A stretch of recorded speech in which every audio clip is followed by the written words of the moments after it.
So the idea then is that the connection here between avidya, ignorance, and then the choices that we make depend on that ignorance, and then our consciousness then again is dependent on that, and then as we start reducing the ignorance, reducing the delusion, then our choices change. And because our choices change, our consciousness is affected by the change in choices. The choices become more wholesome, they become better. And one of the kind of important points to make here is, how does that ignorance become less? Why is it that ignorance becomes less and more?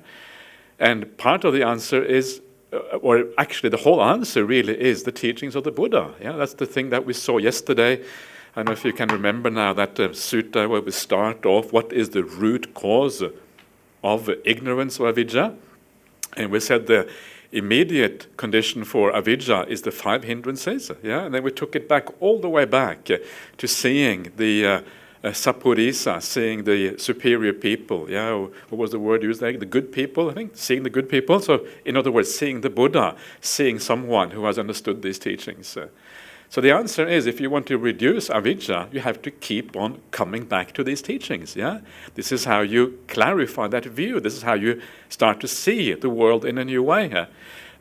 Almost all the things that I refer to in here are actually teachings found in the suttas. I should probably have done as Bhante Sujato suggested, to actually just go straight to the sutta and get the sutta up there. But because I already had the slides kind of prepared, I'm just using them as they are, with a few refinements. But anyway, so this is where it comes from. And as you do that, as you gradually, your view of the world changes because you read in the suttas, then this process happens. You start to prioritize things in a different way here. You have new values. The values gives rise to new priorities. And when you have new priorities, it is like your life takes a new course. It heads in a new direction. You have different aims, different goals for what your life is all about. So this is what is happening here. But this goes one step further. I've taken it one step further here. There comes a point when you see everything as impermanent. You don't see anything as permanent anymore. And this is the arising of vidya, which is the opposite of the avidya. So this is like the knowledge, or the insight into the nature of things. And the first thing that happens when you do that is you stop chasing after the worldly things.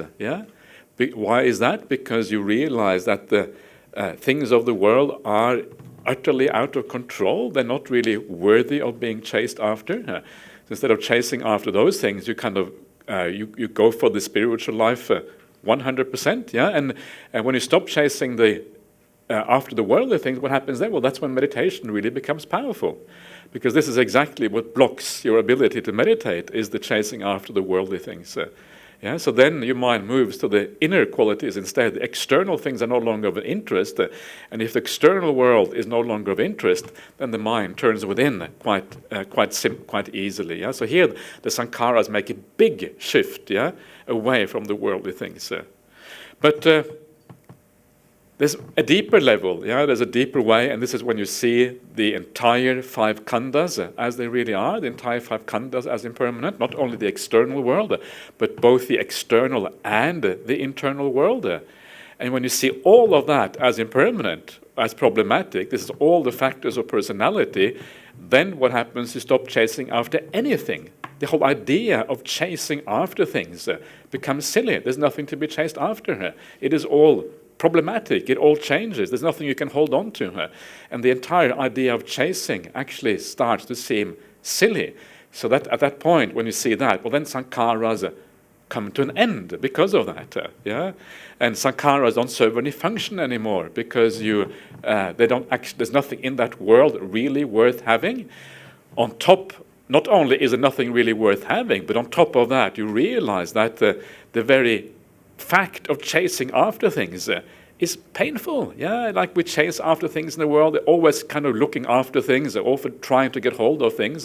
All that pursuit has a certain pain in it. Yeah, they're always the kind of, we have to move. It's like a restlessness, an agitation of the mind. And if you know a little bit about meditation practice, you know that one of the great benefits of meditation is precisely the calming down of the mind. Yeah, the chasing after things, the restlessness of the mind is a pain. It is a problem. Yeah, the more you meditation you do, the more obvious that becomes. And so not only does it serve no function, but sankharas are also inherently painful. It's a double whammy. Yeah, so then when you do this, you find happiness and stillness instead. And this happiness and the stillness is the exact opposite of sankharas. Yeah, you let the sankharas go. Stillness is where you find your happiness. One of the reasons why this is hard to see is because we identify with the sankharas. We take the sankharas to be who we are, and as long as we identify with sankharas, it is hard to see stillness as happiness, because we want to express our sense of self, and we express that through agency. And this is why there's usually a very close relationship between craving and our sense of self. And these are often very, very much related to each other, and that's why it is hard to see. But the more you kind of uncover this whole thing, the more clear this becomes. So then you stop making kamma, yeah, because you find happiness in stillness. You don't want to make any kamma anymore. You just, mind goes to stillness all the time. And then when you make no kamma at all, then you're not seeking for any happiness in the future. You're not seeking for happiness in the stillness in the here and now. You're no longer interested in the future. There's nothing of interest in the future. The five khandhas are seen as problematic. No need to get reborn. When you seek no happiness in the future, then consciousness is no longer inclined to the future. And it is this lack of inclination of the consciousness which makes it stop. Yeah, it is when the consciousness inclines towards something. In other words, consciousness and craving coming together, where consciousness is kind of looking towards some kind of future result.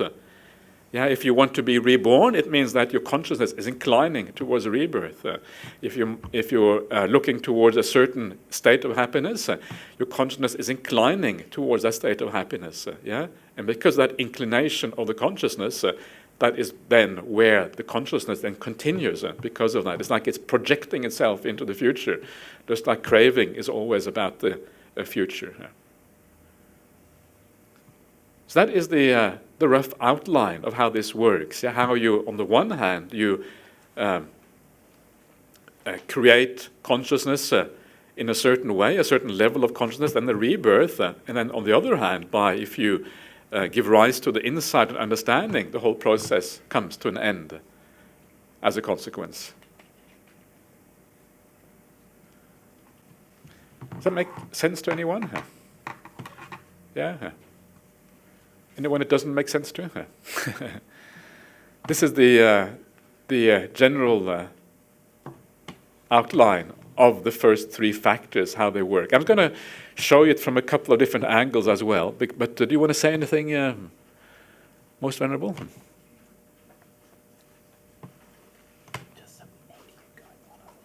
Yeah, so we're going to go faster. Yeah, okay. Yeah. Okay, a lot faster. Okay. We have to go faster. Okay. Yeah, we're in trouble. Yeah, okay. Thank you. Yeah, so, yep. What time is it now? 4:30. Okay. Good. So, yeah. So let's have a look at this. I want to look at this also very quickly through the idea, the other two, but I'll finish this one before the break at least. So we're going to look at from two other points of view, and that is very briefly through the point of view of suffering and also through the idea of non-self. Yeah, I've talked about three characteristics, and just quickly see how this looks. So this is the illusion or delusion of that we don't see that suffering in the world is that we tend to see happiness where actually there is suffering. Yeah, this is the other kind of delusion. I talk about the three characteristics: impermanent, suffering, and non-self. And the second one, the suffering, is that we tend to see happiness in the world, happiness in things where actually they are problematic. Yeah, this is kind of the second one of these. So, what does this mean in practice? Yeah, so we think that happiness lies in the worldly things, yeah, like we just saw before. We think that we will be very happy when we get into that relationship, when we have that house and that kind of job, then our life will be together. Yeah, we'll be really, really happy. I used to think that when I was at university. I had all these plans for myself. I knew what kind of, I'm going to have this kind of girlfriend, I'm going to have this kind of job, I'm going to be really, really successful. Yeah, and I ended up like this instead. So it was a bit of a waste of time, right? All of that thing, that kind of. So, anyway, so you have this idea that happiness lies in worldly things, but the reality is that actually it is far less happy than you ever think it is. You carry on, you do these kind of things in your life, and then you come there, you're not really content. Yeah, the whispering in your ear is that when I have that relationship, when I have these things of the world, I will be happy, I will be content. That is what craving tells you, right? This will make me happy and content. Reality is, actually, it doesn't doesn't really make you happy and content. There's always more after that, always more to be done. And part of the problem is that the lack of contentment that we have is really a psychological lack. There's a lack of completeness within. And that psychological lack cannot really be filled by external things. Or external things can be like a band-aid for a short period of time. And then that psychological problem or psychological dissatisfaction then returns very quickly. So if you want to feel satisfied within and content, you have to do something with your psychology. Yeah, so that's why the Buddhist teaching is really a psychology. It's about how to change your inner life, because that is how you find real satisfaction. Anyway, I better carry on, otherwise I'm going to get rightly told off by my venerable friend, which is it's good that we can look after each other in this way. So. So then you chase after the worldly things, yeah, because you think they're happy. Sankharas comes out of the avidya, the ignorance about things. You start chasing. Then as you start chasing, just like before, you make good and bad karma. Yeah, if the chasing happens to be commensurate with doing good, you do good. But if it doesn't, if you chase after things, but you have to do bad to get them, you will do bad. So you create these various kind of bad, good karmas. Your consciousness is affected in the same way, just as we saw before.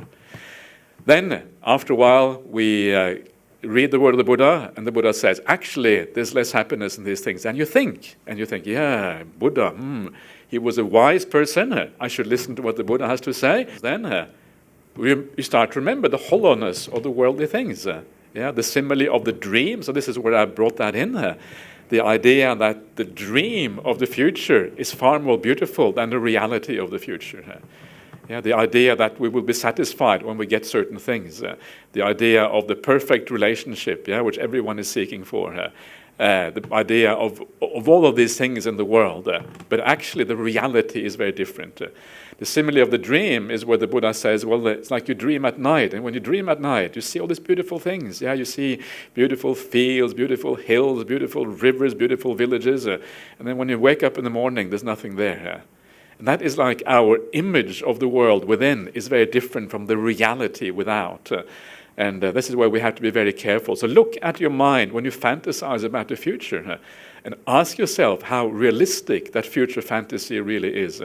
And then you can add in a bit of and then what contemplation, and then kind of start to kind of see things in a new way. It's fascinating how the Buddha has all these beautiful similes to kind of see through the kind of the veil and the delusion that is so powerful in us as human beings. This is another of my famous similes, the simile of the dog at the butcher's shop. This is the simile. This is a really powerful simile. I love this one. Does anyone know the simile? Don't know it? Okay. So the simile, I have to say it fast, so I'm going to speak fast now. Simile of the dog at the butcher's shop is the simile of... Simile, sorry, Bhante, I'm being naughty.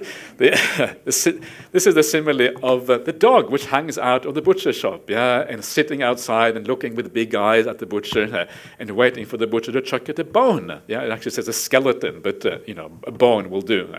And of course, the butcher is going to look after its meat. The meat is worth something, they're going to sell it to the customers or whatever. So scrapes off all the meat, and all that is left on that bone is a bit of blood.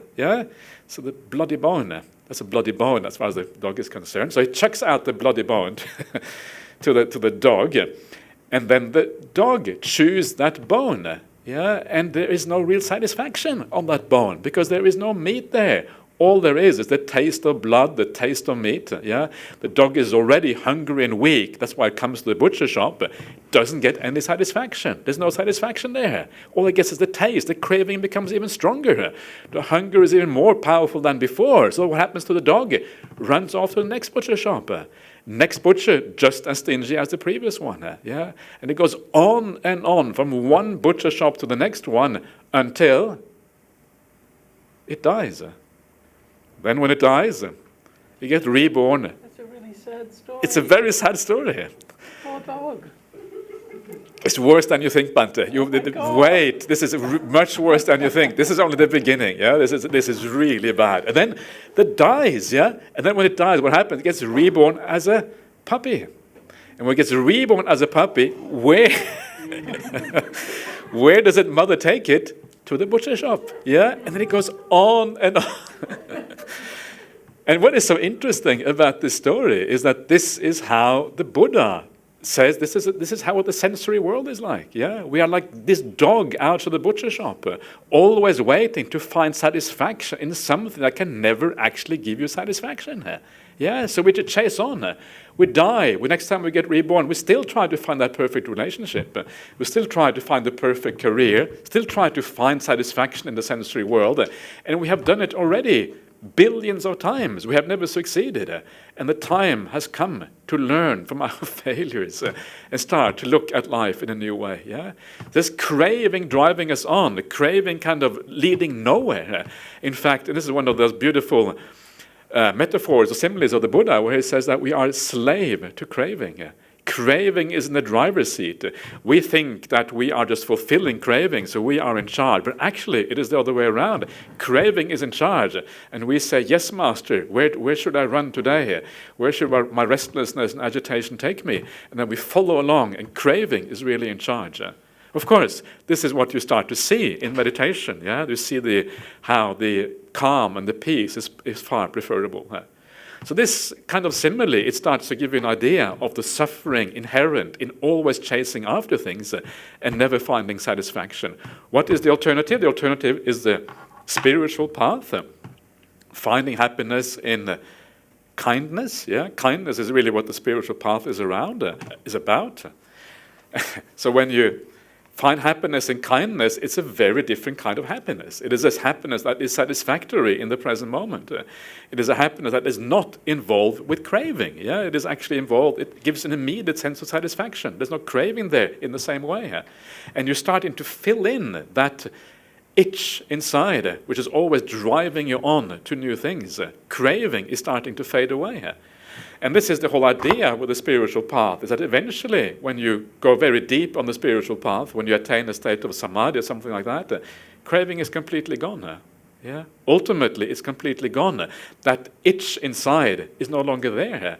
You've filled in that moat, that moat of dissatisfaction, discontent has been filled in. And you feel fully satisfied for the first time in your life. And that is why a deep state of samadhi, it feels like you have found the meaning of life. Because there's nothing to drive you on anymore. If there's nothing to drive you on, if there's nowhere more to go, that is the definition of meaning. Yeah. So a state of samadhi is actually sufficient to feel a sense of deep meaning in life. And anyone who has had these kind of states will say that, yeah, that's it. This is the only thing I want in my life. That is the real meaning. That is the real purpose. You have to go beyond that, because the reason we have to go beyond that is because samadhi will fade away. But eventually, through insight, etc., you make these things last. So let's... So unless we make samsara extra long by hanging around too long here, I better carry on. Again, you stop chasing after the worldly things. Yeah, you start moving on to the spiritual path.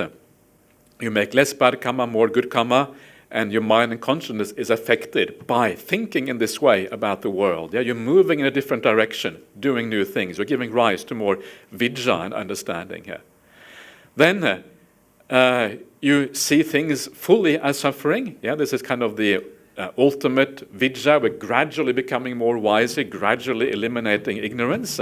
Yeah, you stop chasing after worldly things entirely. You now only look within. Eventually, you see that the sense of self itself is suffering, because the sense of self is always fragile. It has to do with identity, it has to do with ego, it has to do with trying to satisfy yourself in the world outside. The sense of self is inherently problematic.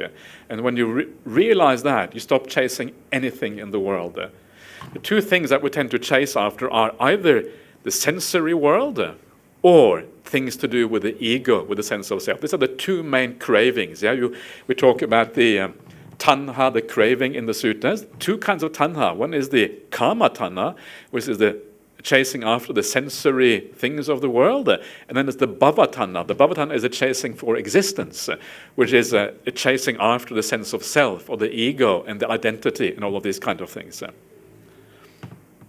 Because you see this, there's nothing to chase after, sankharas don't serve any function anymore, just like before. You see them as suffering because they are restless and agitated, and then you find the happiness and stillness again, just like before, which is the opposite of sankharas. You stop making karma because of that, and eventually no seeking for happiness in the future. The consciousness doesn't incline towards anything, and for that reason it comes to a stop. There's no more projection into the future by way of craving. So, so this is the idea of suffering, using suffering as a contemplation to drive you onto the spiritual path, and then gradually develop in the spiritual path in this way. I apologize. So let me quickly also go through the last one, if you don't mind, Bhante. I'll do that one as well. So this is the idea of self and non-self, and the problem with the idea of a sense of self, this is the atta versus anatta, this is the third of the three characteristics, is that we seem to be in control. The idea of a self, a very large part of that is the feeling of being an agent in our life, being the creator of our lives. So we feel like we have a degree of control of our lives. This is what this is about. Not only do we feel in control, but we like to exert control, because that expresses the sense of self. We feel that our identity is getting indulged or satisfied because we identify with these things. So, just very briefly, our fantasies, they tend to end with our wishes being fulfilled. We go out into the world and we make things happen. We get our wishes fulfilled. Then we will and choose because we feel we can make these things happen. And then we chase after the worldly things again because of that will. You can see how these things work together here. On the one hand, we see happiness in the world. We think that there is happiness to be had in the world. On the other hand, we feel that we are in control of things. We have a sense of self that can deliver that happiness. So those two things together is very powerful. The feeling that we know where happiness can be found, and that we have the agency to procure that happiness.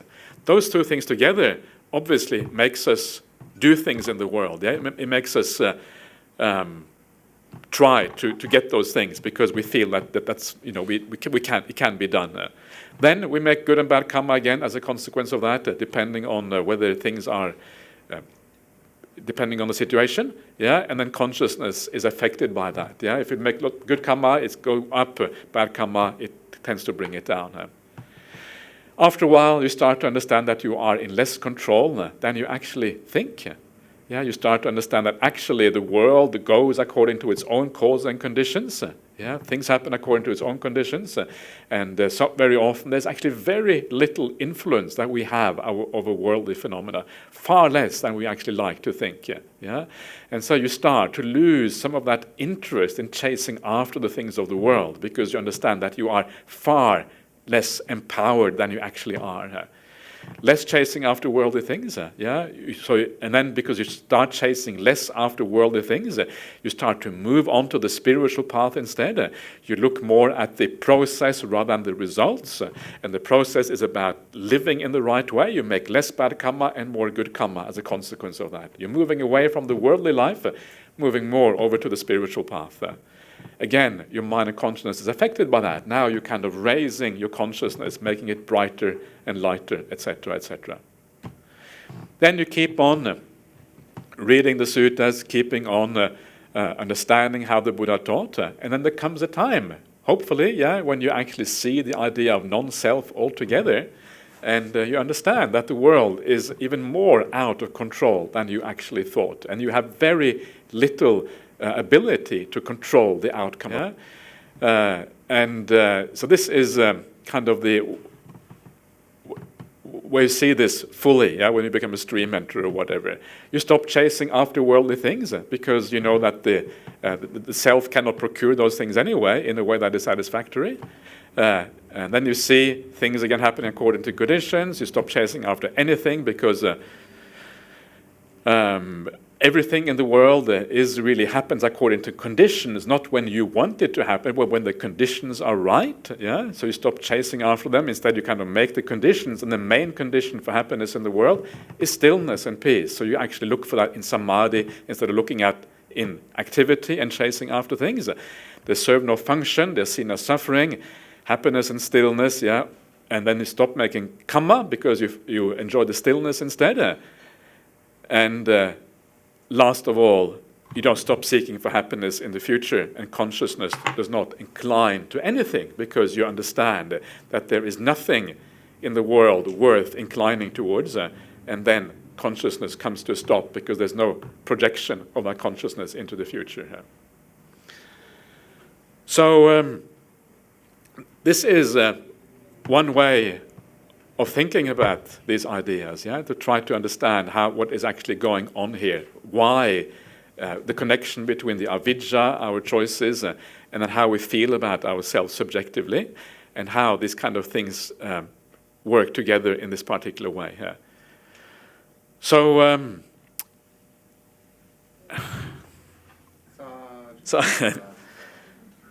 what do you think?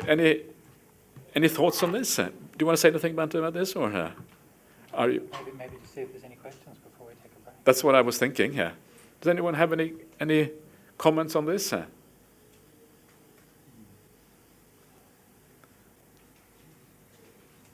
Does it? Sorry. The number of this is actually not a sutta. This is just a bringing together. It's just dependent origination, but seen from different angles. It's not really one sutta. This is just maybe it's my sutta, Brahmali number 1. So I have to. That book hasn't come out yet, unfortunately. But have you got that on the Sutta Central, Brahmali 1? We are unforgivably bereft. I forgive you. Yeah, it's not unforgivable. I'm able to do it. Oh, yeah. Yes, please. Yeah. In the context of self, sometimes it is defined as Atman and other places defined as Atman. Is it the same, or is it? It's the same, it's just different languages. Atman is the Sanskrit word, so that's what you find usually in Sanskrit texts, and you find it used in the Hindu tradition and the Brahmanical tradition. They always use the word Atman, whereas the Pali, it's just a different spelling really, and they use the word Atta. So, but the word is actually used in identical fashion in the two, in all of those scriptures, and the main meaning of Atman. Two main meanings. One is the sense of self as a permanent aspect of the person, and whereas the Brahmanical teaching said that there is such a thing, the Buddha said there is no such thing. But it's also used in the sense of oneself. If you say, do it yourself, you could use the word atta in that kind of context as well. So it is used in what is called a relative sense, but also in an absolute sense. It's a very, very common word in the suttas. I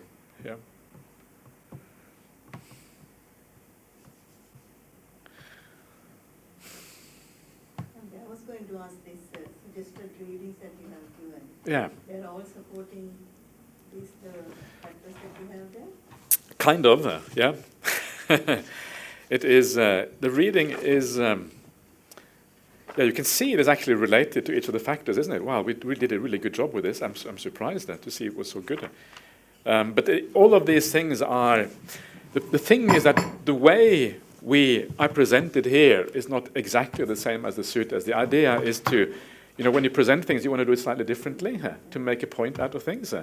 But if you read the suttas carefully, you will see that the suttas, the message is actually the same, but you have to be able to kind of make that bridge between what is in the suttas and what I'm saying here.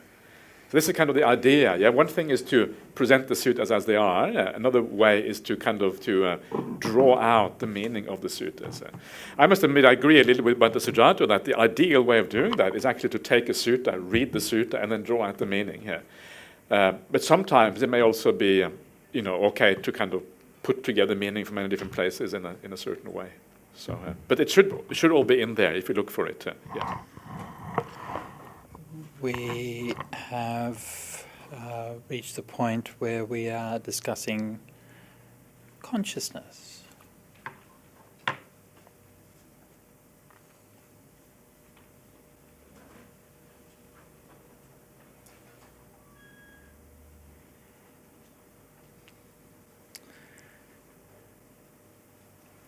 And it's important to remember that while we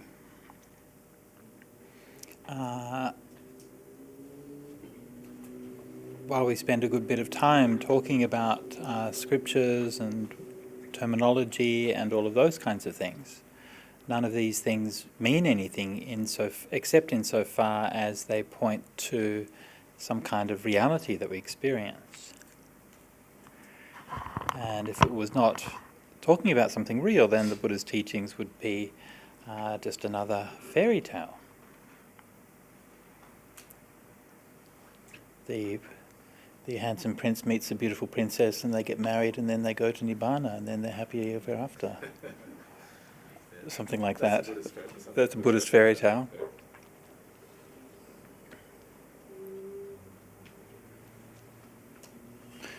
Good. Please sit at the front. That's excellent. Tell me.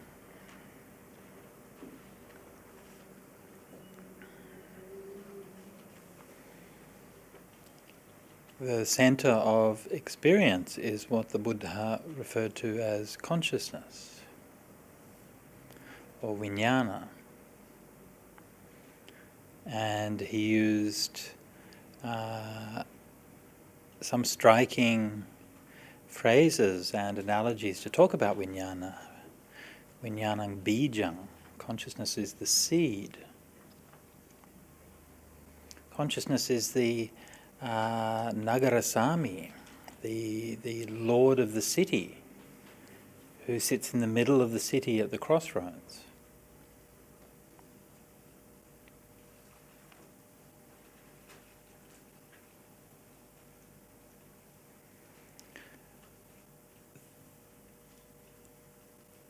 I believe that Indian philosophies are unique in their emphasis on the subject of experience. In Western philosophies, so far as I understand them, there's much more emphasis on the operations of the mind, like what we do, how we think.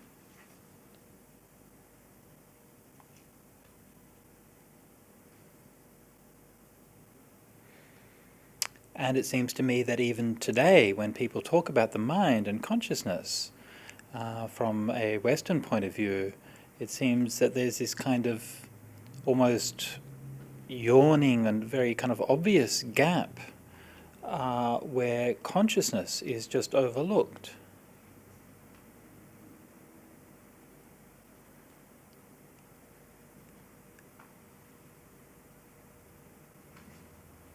It was not the Buddha who first pointed to this. There were sages, meditators, contemplatives, for a long time in India. We don't really know how long, but a long time.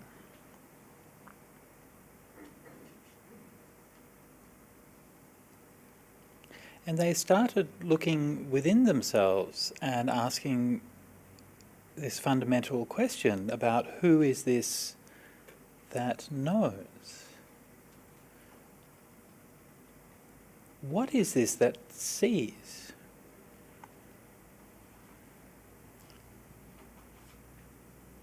And they wrote about this or spoke about it, sometimes in terms of paradox and wonder.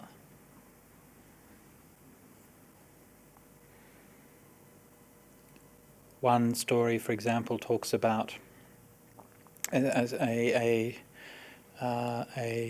student is seeking the answer from the teacher, and the teacher gets a mango seed, and the student is asking, where is myself? Where is the essence of who I am? And the teacher says, well, here's the mango, peels the mango, here's the seed, peels the husk off the mango seed. Is it this? And he keeps on going by taking apart the seed further and further until you get to the very kernel of the seed. And then he broke apart the kernel of the seed and said, do you see what's inside there? Then this is what yourself is. So you can see that there was this movement, this questioning, this wonder that characterized that culture of ancient India. Who am I? What am I doing here? And people began to notice this very subtle thing about experience.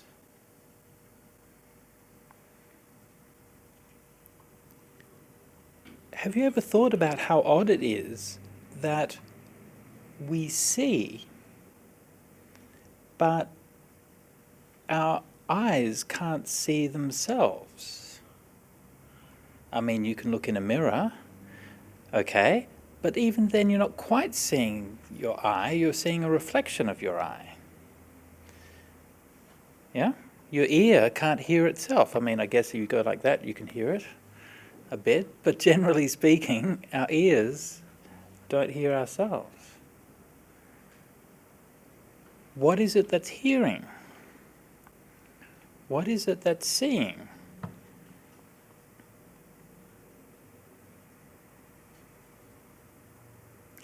And not only that, but what is it that somehow,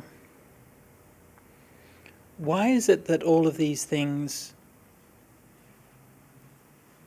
make sense? Like how is it that the world sort of appears around us in a way that, like, if I hear somebody talking and I see their lips move, I can understand, oh, there's a person who's talking and the lips move, and it makes sense to me.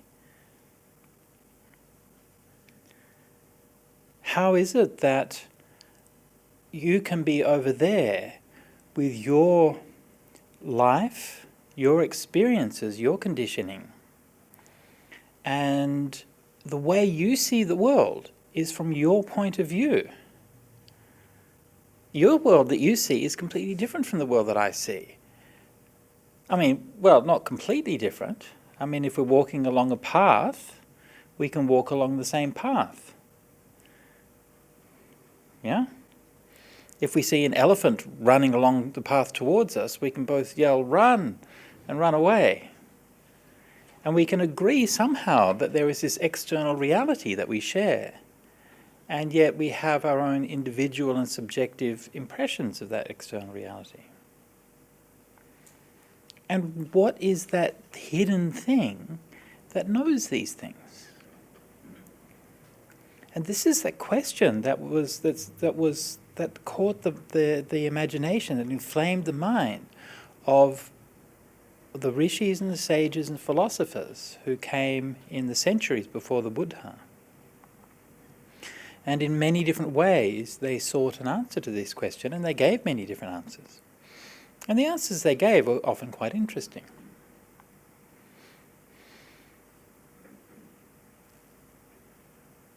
And during this course, we've referred from time to time to some of the different answers which they'll give. But none of those answers are really hugely satisfactory. Or not necessarily. No, sorry, let me retract that. None of those answers were completely satisfactory to the young Siddhartha when he went forth. Many people were satisfied by them, but not Siddhartha. He was a bit of a troublemaker.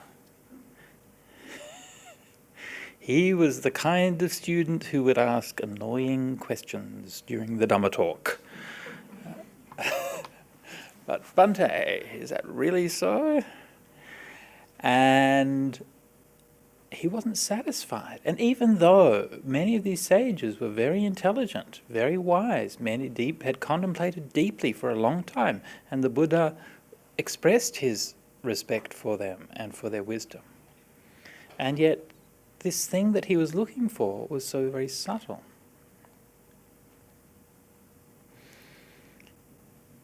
The sages in the time before the Buddha, some of their teachings, and I'm sure it's only a small fraction of them, but some of their teachings are recorded in the texts that today we know of as the Upanishads. And one of the phrases, the recurring phrases found in the Upanishads, it talks about and this is particularly the teachings of a sage called Yajnavalkya. Yajnavalkya talks about the unseen seer, the unheard hearer, the unthought thinker, the unknown knower.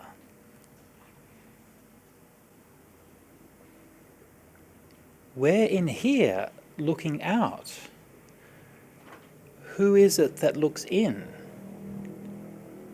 How can we see that which sees, that which sits at the center of all of our experience? And that which knows all of these things around us. This is what the Buddha called vijnana, consciousness. Now, when something is so subtle, so elusive,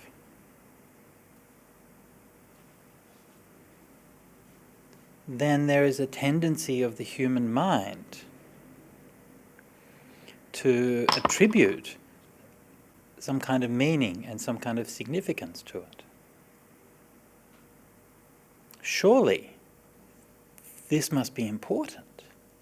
Surely this must be in some way the core of who I am. Because it remains. The things that I know pass away. I see this and then I see that. I hear this and then I hear that. And yet all the time we have this sense of knowing which seems to persist, and yet we can never quite catch it. You see, it's always just out of the corner of our eye. How do we catch that vijnana out of the corner of our eye? And this is why this elusive and mysterious nature of vijnana is why so many great sages reached that conclusion and said, yes, this vijnana, this consciousness, this is yourself. This is, they would say more than that. They'd say more than it's your consciousness. That is the nature, the true nature of the universe. The cosmos itself is an emanation from vijnana, from consciousness. Everything that you've ever known is this vijnana. This is what some of those sages would say. And it's easy for us to read what the Buddhists say and to say, oh yes, they're wrong. The Buddha said this is not self, therefore they're wrong. That's very easy to say. Anyone can read a book and say this is wrong. But to understand why it is that they thought like that, right? And to have an empathetic understanding, because otherwise we can't understand why it matters. And it's interesting to me that I see, and I know Brahmali thinks the same thing, that it's interesting that in the modern Buddhist world, there's almost this chronic need to return to this kind of Upanishadic view of an eternal consciousness as a self, right? And you see, like everywhere you turn, it seems like different schools of Buddhism, different teachers, and they're talking about the original mind, and they're talking about all of these things, and it's like this need, this like propulsion to return to this kind of thing. And why?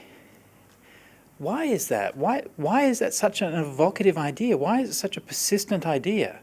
The Buddha so many times, Vijnanasa nirodhena etetang uparujjati.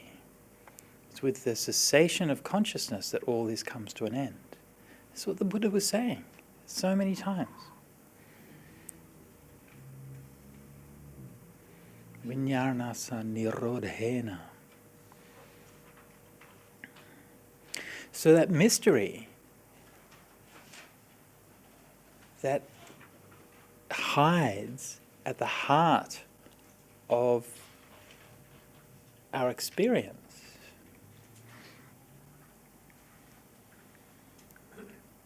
to which all of our experience reports, which hears everything, knows everything, and yet which we can't see.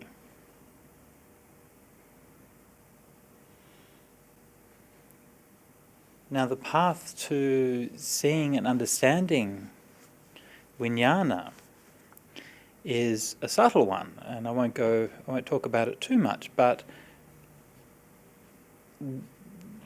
one of the basic things is that we have to slow down.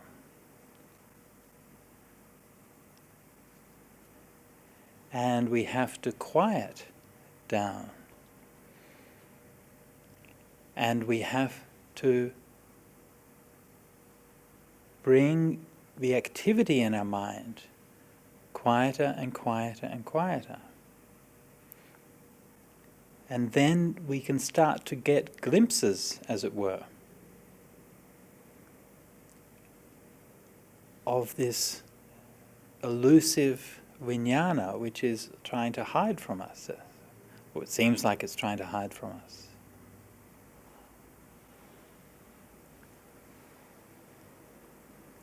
One of the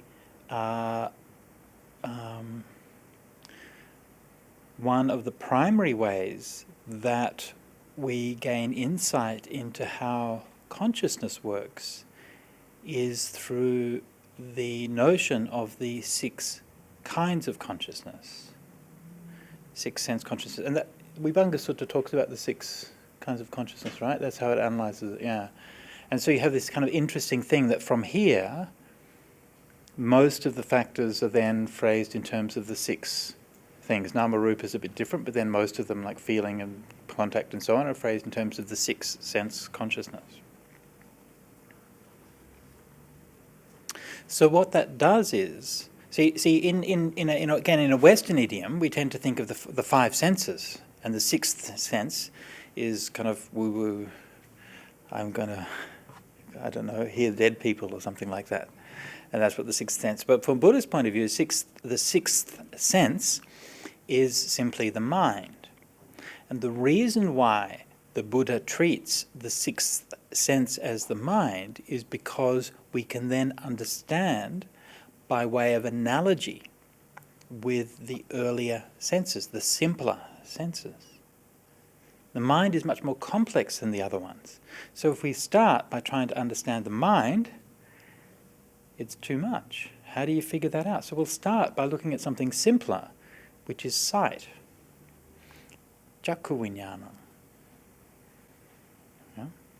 So sight is one of the most powerful of human senses and one of the most obvious.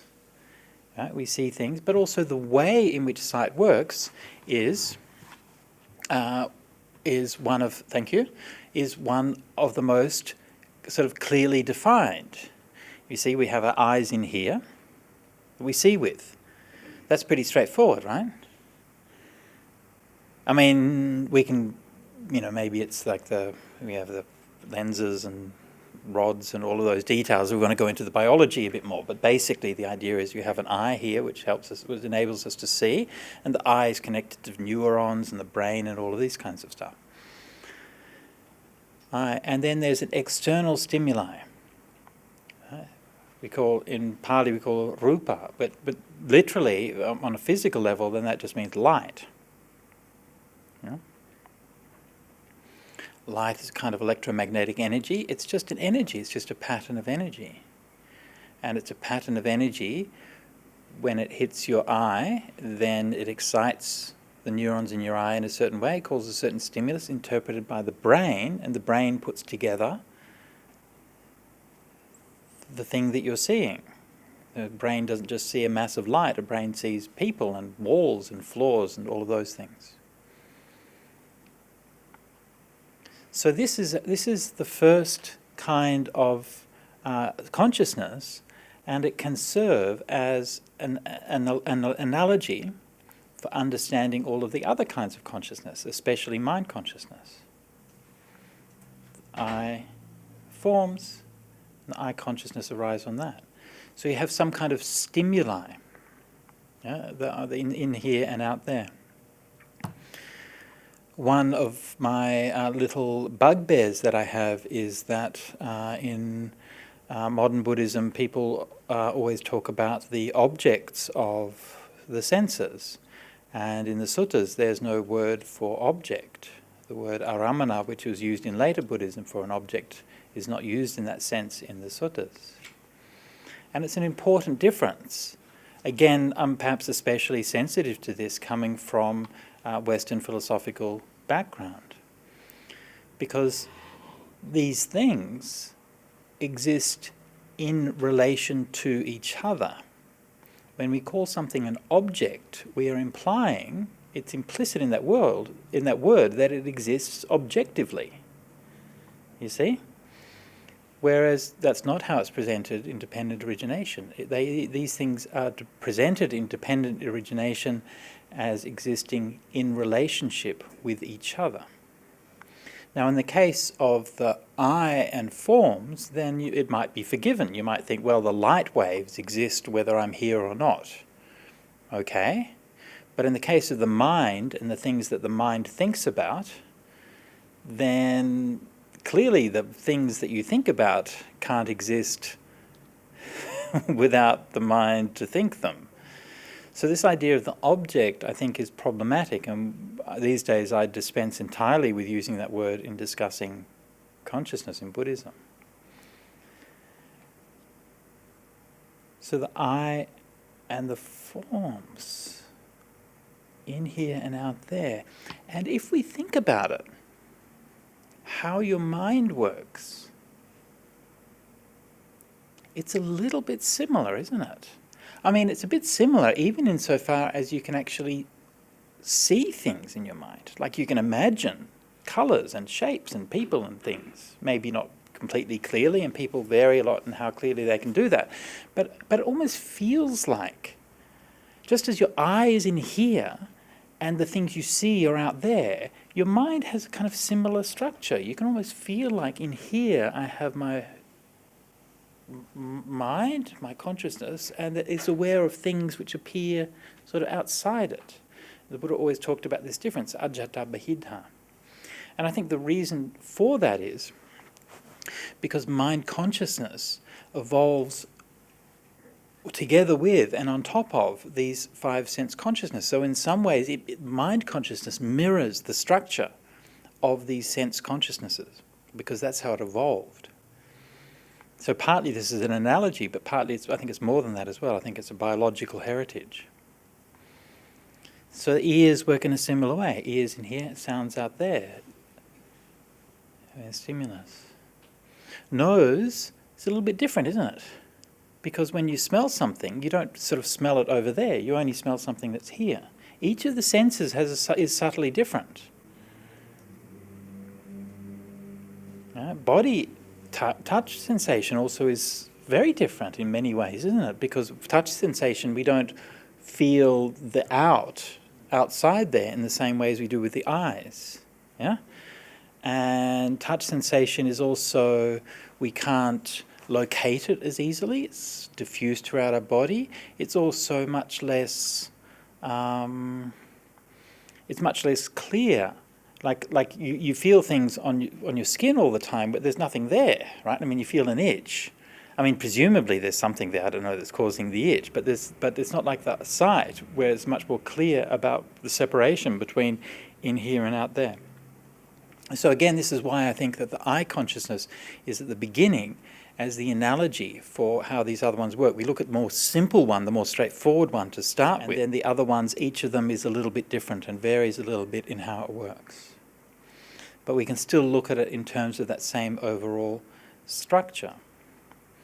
So then once we understand how these things work, then we begin to realize that that consciousness that we thought was there all along, in fact is not. It's like our eye consciousness. Eye consciousness, it looks like it's there all along, but we know that it's not, right? We can go into a dark place, we can close our eyes or whatever, the eye consciousness is not there. Or it even happens that you simply don't pay attention and it's like the consciousness can be gone. Yeah? And I'm sure you've all been in that situation sometimes, maybe, deep in meditation or even like reading a book or something like that, and some noise or something can happen and you just don't hear it. You just don't know it. And so our mind can become so immersed within its own reality and within its own experience that the senses don't appear. And this is called, what's that in the Taja Samanahara, right? The Taja Samanahara, yeah. So the attention that goes to the thing. So if we don't pay attention, there has to be an actual effort from the mind in order to process these things. Okay, so sight, sound, smell, taste, touch, consciousness. What that analogy with this, another thing that the analogy with the senses teaches us is that this consciousness is effortful. It's not something that just happens. It's something that we create. Yeah? Sankhara paccaya vijnana. If I want to see something, I have to open my eyes and turn towards it. If I want to hear something, I mean, we get so used to it, right? We do it all the time that we kind of don't notice it. But when you pay attention, you realize that actually to operate the senses takes work. It actually takes a lot of work. And a lot of the processing power of our brain and our mind goes into making sense of all of this sense activity. Because the data that we get from all of our senses is incredibly complex and incredibly rich. And so our minds are constantly processing that into a form that's going to be useful for us. So once we can see that this sense experience works in this certain way with our 5 physical senses, we can gradually begin to see that it actually works in a similar way with our mental sense, with our mano-vijnana. Yeah? And you begin to realize that mind consciousness also is effortful. It takes work to make it last, to make it work. It pays attention to things and then it doesn't. And you realize it actually isn't an eternal substratum of everything. It's a conditioned phenomenon which forms certain functions. Some functions we can begin to see and understand. Some other things are still hidden from us. And then the deeper we go into meditation, the more clear the mind becomes, the more bright the mind becomes, and the more you can start to see this consciousness reveal itself, little bit by little bit, little bit by little bit, little bit by little bit. And as the consciousness reveals itself, then you can begin to see underneath it and to see that consciousness too is empty.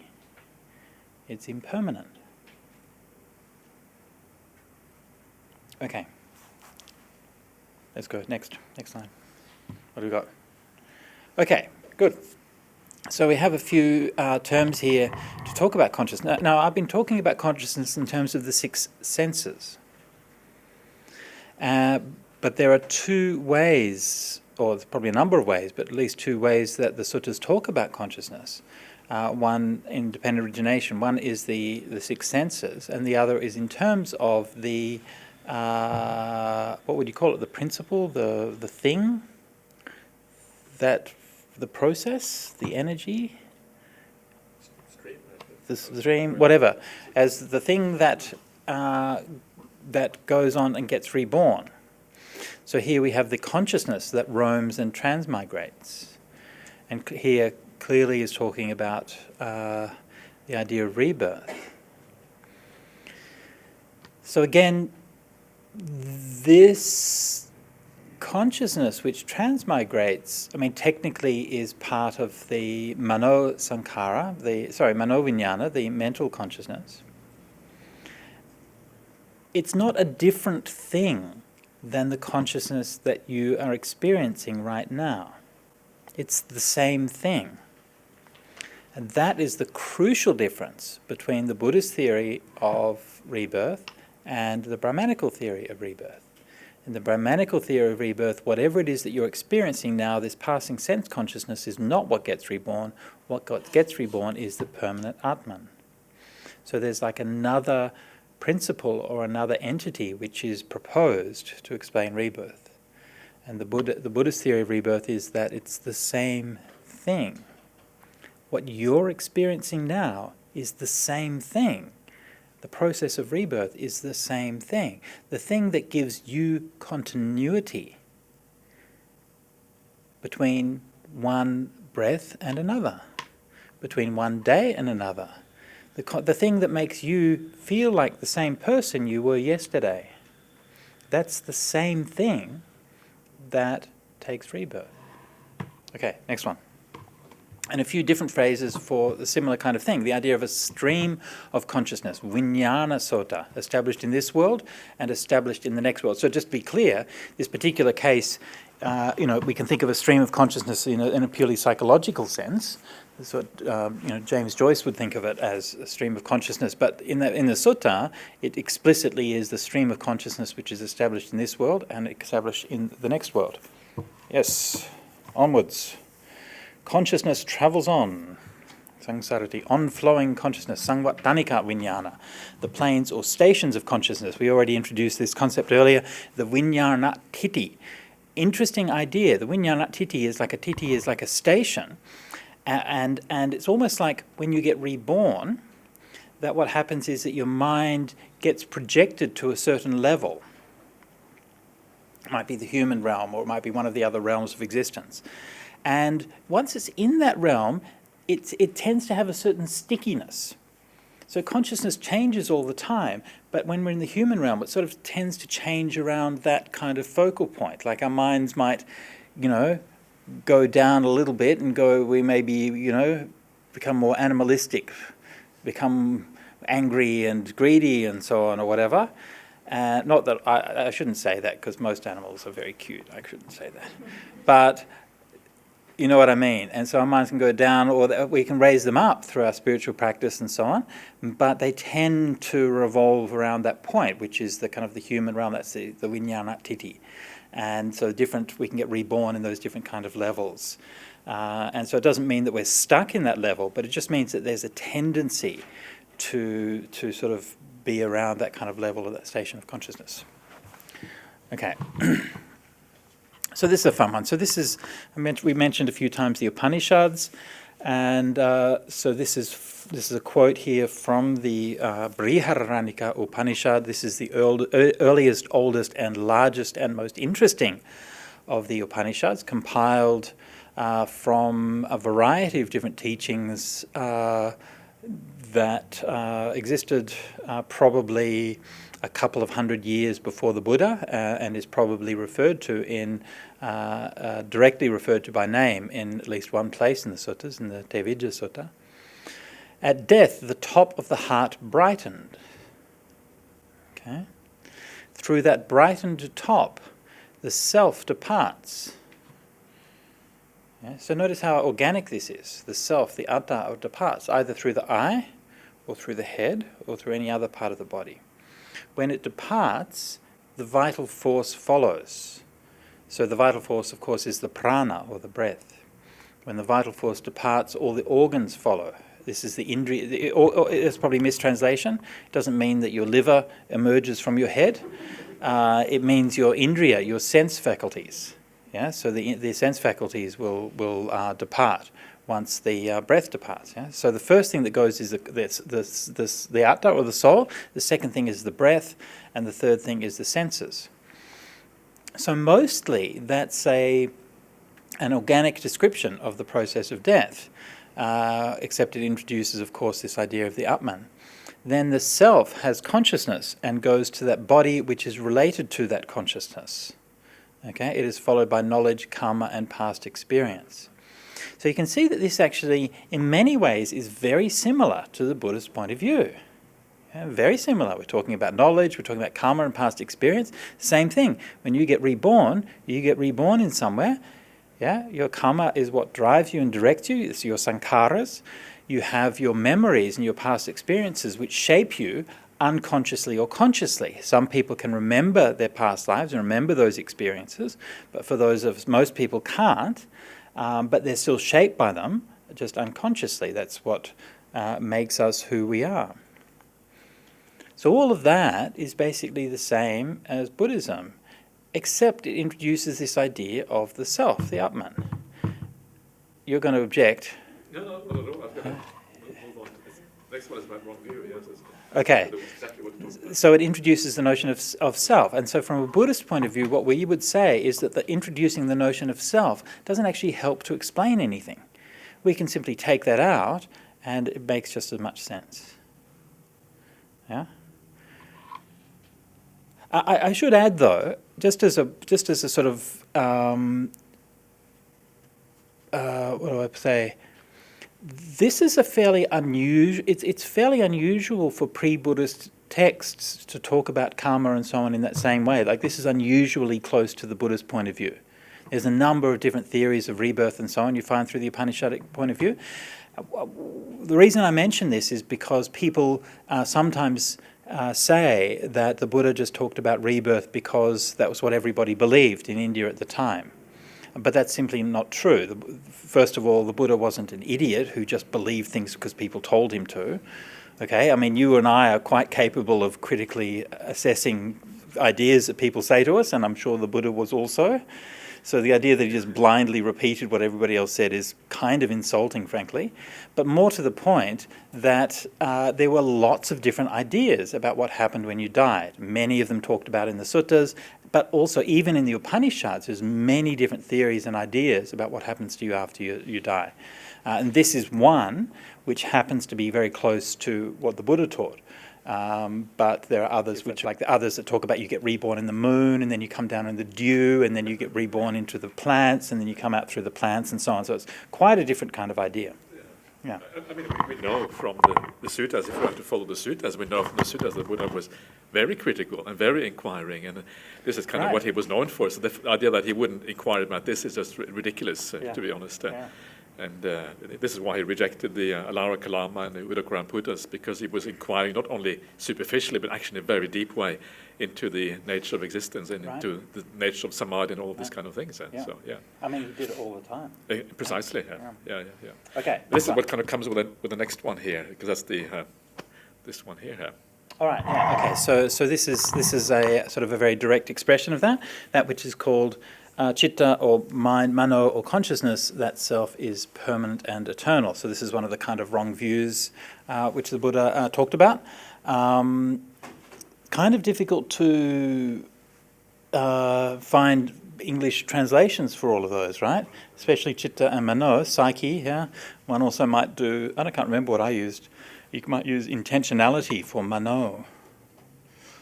But anyway, so these words chitta, mano, and vijnana, they're used in ways they're basically synonyms. And in a case like this, you can see that they can be used more or less interchangeably, but they also tend to be used in particular contexts. So they have contextual uses, even though they're basically synonyms. So think in English, for example, you have a word like car and vehicle, which are they're basically synonyms, but but they tend to be used in slightly different contexts or slightly different meanings anyway. So we might look at that. Might come up a bit.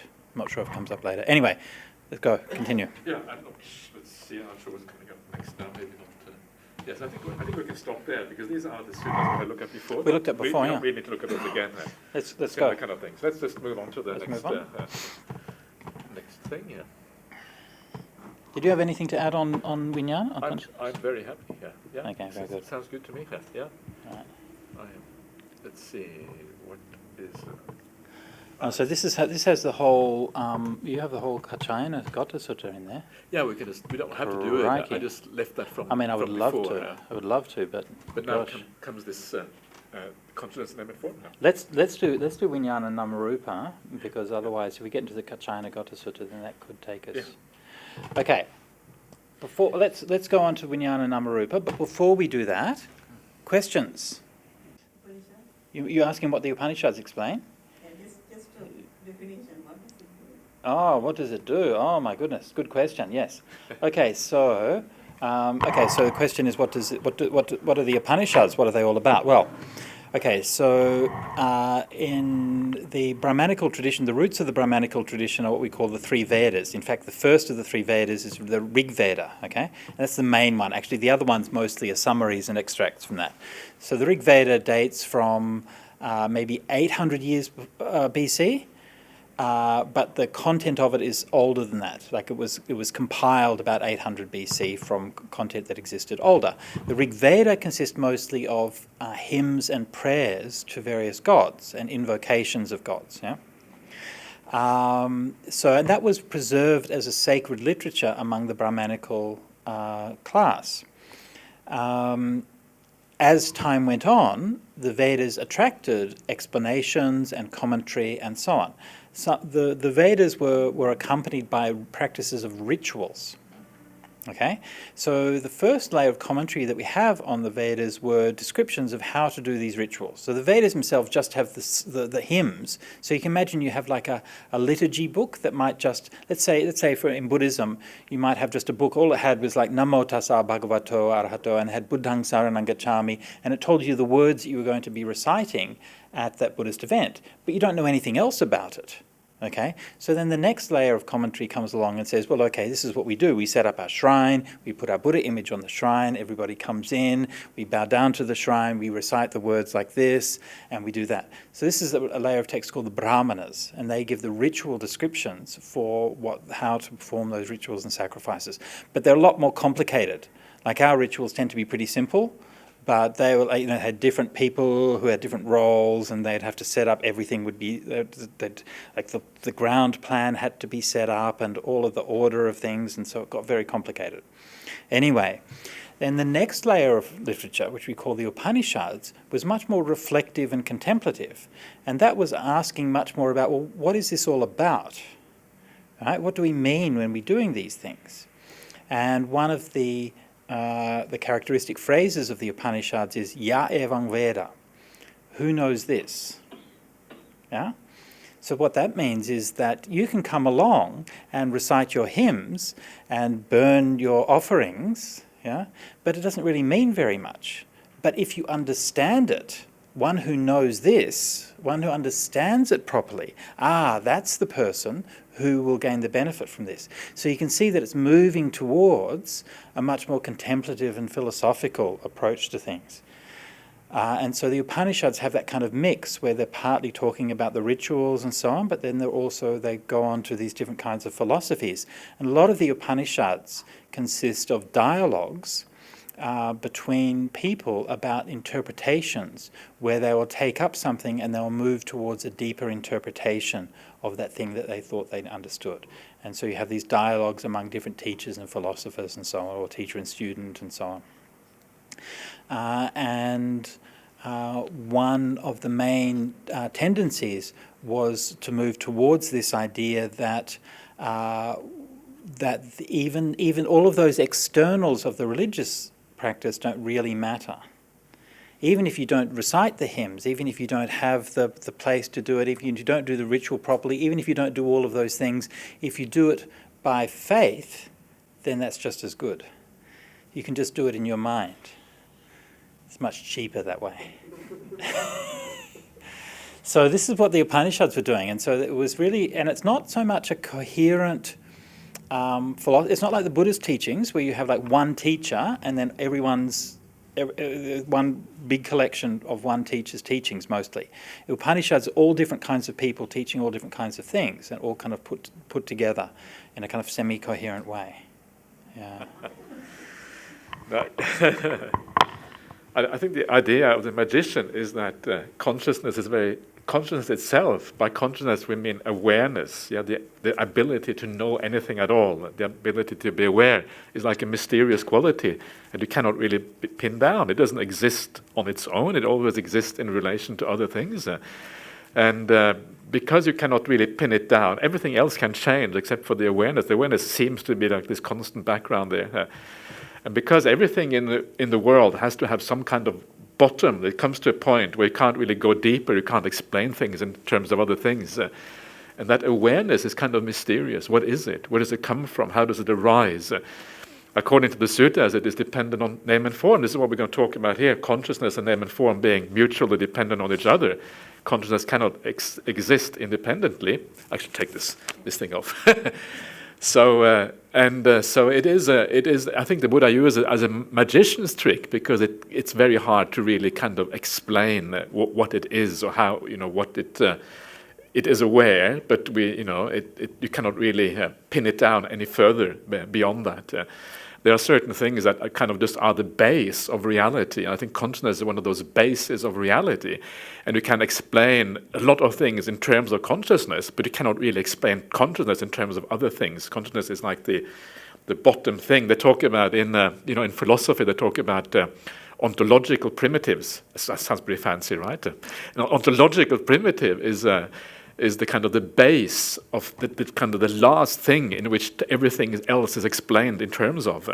So consciousness, I think, is in Buddhism itself is what you might call perhaps it's not really ontological primitive because it doesn't exist quite in that sense, but it is a kind of at the foundation of everything, and that's why maybe it is called the magician's trick. But I don't know. Here you're the philosopher, Bhante Sujato. Do you have any kind of ideas? Well, I mean, I think that even in a more kind of basic idea. I mean, the idea of a maya and a magician's trick is it's an illusion. It's something that you see and it's not actually there.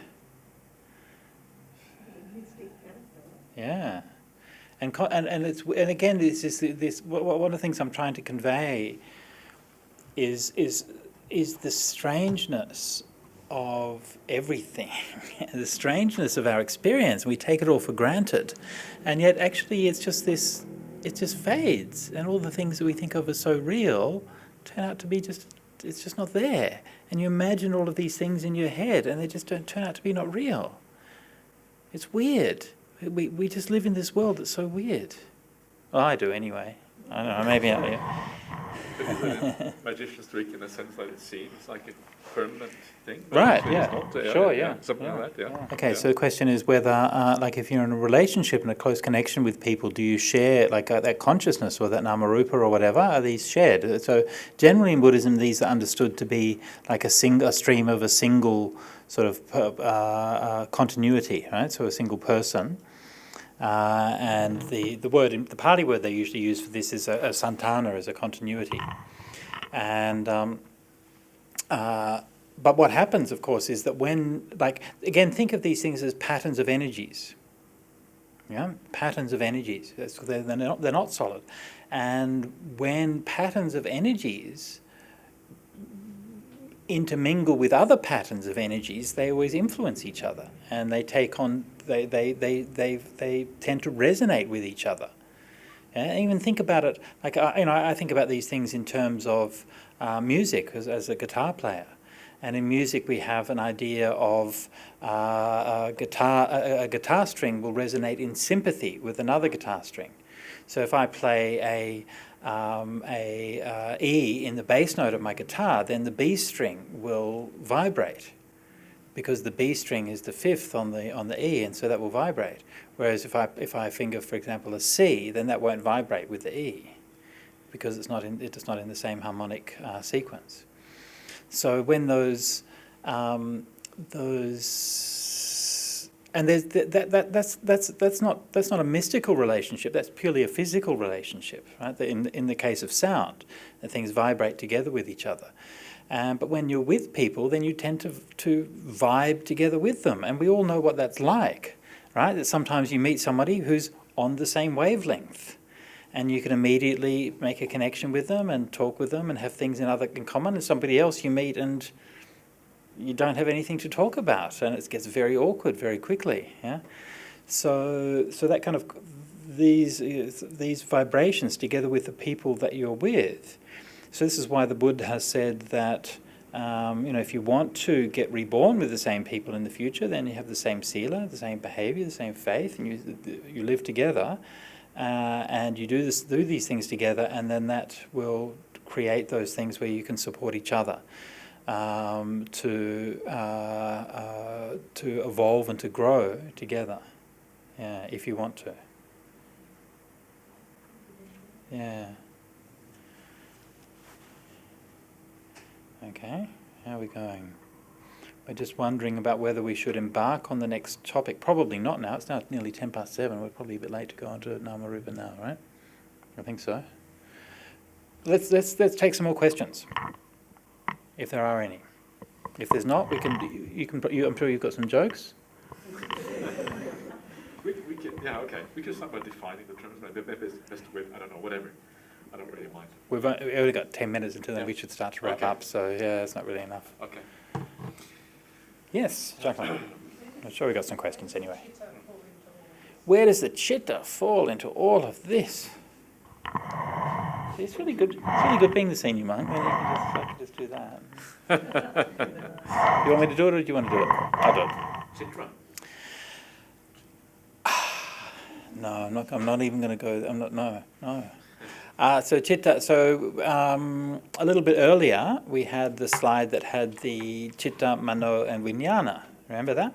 And we might even. No, don't worry about it. I was wondering whether we pull up that Sanskritic one with the mano and the chitta. No, don't worry about it. Okay, so we have chitta and mano and vijnana, which are three terms which are basically synonyms and basically used in the same way. However, they are also used in slightly different ways, right? So basically they're talking about the same thing, but they tend to be used with a slightly different emphasis and in a slightly different context. So chitta is a very general term, okay? And it can be used in all kinds of ways. It means mind, it means thought. It can almost mean self, in the sense that, like, somebody might berate their own chitta. Oh mind, you've led me astray, these kinds of things. Here I am sitting in my hut trying to meditate, and mind, you're taking me back to all of the memories of the things that I used to think about. So chitta can have all of these different kinds of senses. Sometimes it can mean like almost emotions. Sometimes it can mean... So it's used as a sort of general language term. It's the most common general language term to talk about the mind and different aspects of the mind. But when it's used specifically in doctrinal contexts, okay, it tends to be used in the context of the Fourth Noble Truth. Okay, that is the path. Yeah, so we have words like chitta bhavana, the development of the mind, or chitta sampada, the accomplishment of mind. We have the chitta iddhipada, which is the basis for psychic power that consists of the mind. So in all of these cases, we find chitta. We don't find vijnana used in the case of the Fourth Noble Truth, nor do we find mano. So chitta in those cases comes close in meaning to samadhi. We have like the adhicitta sikha, the training in the higher mind. Yeah? So in all of these kinds of cases, basically it's talking about the fact that we can develop our mind and we can enter into samadhi. So this is chitta. Mano is used in the sense of... Mano has a more active sense, and it tends to be used in the context of karma. So you have mano sankhara, mano karma, which is the active portion of the mind. And so it tends to be used in the context of things like dependent origination and so on. Except, of course, there's a controversial thing where in dependent origination, chitta is actually used instead of mano in that definition, in the Vibhanga definition in Pali, which some people have made a big deal out of. However, in other versions, it actually does have mano there, and I think mano would certainly be the expected one there. But like I said, they have the same meaning. but there's just a tendency. It's not. If you try to make this a hard and fast distinction, you're going to be disappointed. So it's just a tendency. One of the things about these words like chitta, mano, and vijnana, one of the things to remember is that the Buddha taught ordinary people, and they would have had sometimes we make it into very philosophical and we kind of make small distinctions between terms and kind of philosophize about it. But when the Buddha gave a teaching to ordinary people, and they wouldn't have these things in writing, they would often get only one teaching, they would have to contemplate that. They would have to be fairly easy to understand and not very philosophically complex or anything like that. So it's very easy to overread into the suttas and read more into them than is actually there. And generally speaking, these terms, mano, chitta, and vijnana, like you see in this particular thing on the screen there, here it is used they are used as synonyms, when it comes to that thing, which is called mind or sentience or consciousness. And the words here in Pali is chittang, mano, and vijnana. So they have a general sense of being, synonymous, but then there are certain contexts where they are used, and like Bhante Sujato was saying, they're used separately. It was important to kind of not read, to overinterpret the text. The question then is, well, what is the extent of the mind? And I think this is one of the things that you see in the sutras, whereby you pull the mind out of the physical body, and the mind has the same shape, because it has a rupa form with it as well. So I think the mind is a kind of a whole body thing. That's why you feel. I mean, the natural limits of the mind are the same limits as the body. That's why you have feelings in the body, because the mind extends in this way. Even a bit outside. Even maybe a little bit outside, kind of, okay. Well, the aura, you mean? Well, I mean, you have this kind of weird, you have this like proprioception and stuff, and your ability to sort of sense people who are nearby you and to avoid things when you're working. I always think it's kind of funny how that one of the things I think when you're driving cars is how the kind of the proprioception of the body extends to the car, and people will drive and you're parking and you'll pull 2 inches away from a wall. And if you're an experienced driver and you know your car and stuff, and you'll be quite confident that you can sort of pull past that, and I find it weird. I really noticed it once when we had a truck driver doing a delivery at at Santi, and he had to pull round the side of the house, and if you know Santi by the veranda, the monastic veranda, and if you go around there's not much room, and he's driving a truck. Like not a car, a truck, and he goes in there, and he's got to get into this thing, and he clipped the gutter a little bit coming in, and he was really down on himself. He said, "Oh, I'm supposed to be a professional. I shouldn't have hit that." I'm saying, "You're doing pretty well, actually," and he just had this kind of sense that somehow, almost like it's an extension of his feeling of his body, how we're extending to the kind of the vehicle, and I don't know. It's this kind of weird. I think that the boundaries of our mind are actually a little bit more flexible than that. Like they can extend, or even another example might be a musician or something like that. The kind of the instrument becomes almost like an extension of their body. Or anyway, just a thought. I saw something really impressive. One of the monks at Bodhinala Monastery, he would reverse with a trailer. And this was in the city. There was cars everywhere, right? And you had to reverse around a corner that was really tight, and cars on both sides. And he just kind of boom, poof, back, and then went forward. That was pretty impressive, actually. That was kind of the trailer and the car was one with his consciousness. One with his consciousness. Well, maybe we're getting slightly on the side of it. Issues here, but I think that is an interesting point. I think that our bodies and our minds are only approximately related. Yeah. Okay, so we're approaching the wrap-up time. So for today, we have been over. We began with talking about sankhara. And the nature of sankhara as the creative or formative aspect of dependent origination, especially which conditions and drives that process of rebirth. And we talked about consciousness and the meaning and the nature of consciousness and why it plays such a central role in dependent origination.